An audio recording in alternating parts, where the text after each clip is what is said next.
did so much for us, and the only thing he asked for in return was for us to do our best, whether it was racing and just everything we could do our best.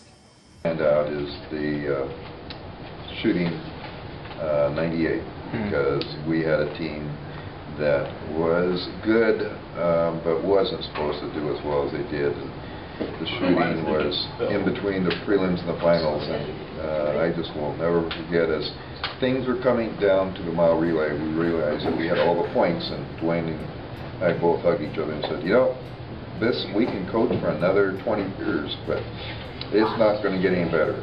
So that was probably the most memorable highlight we've ever had together, because we just knew that was a special group. And all the things that he taught me that were not just important to running, but to life too. I'm going to miss him, and I think that the funniest thing that I remember was when we were driving to his house before camp, and there's a rookie Guy here, and he said that he was loaning his big mansion out. He's like, oh, I'm just loaning it, and then he drove off, and Guy believed him.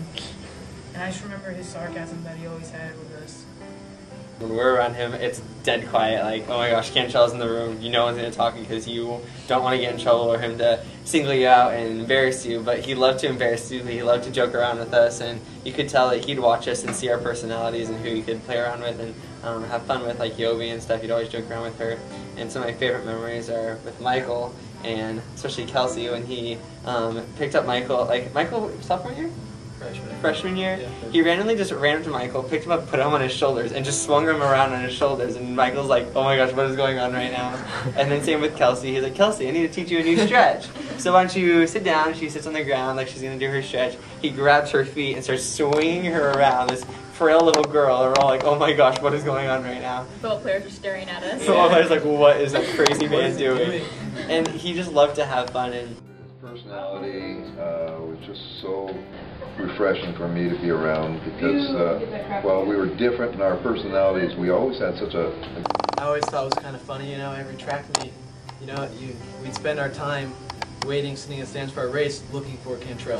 Like, where's he at now? Where's he at now? You know, most of the time you don't see him until like your race starts, the gun goes off, 200 meters later, he's just there, yelling at you. You don't know where he came from, where he was, or anything. He just shows up. And we come up with this theory that he has tunnels everywhere he goes. Teleports, wants something like that. Just out there, and then boom, he's there, right when you need him to be.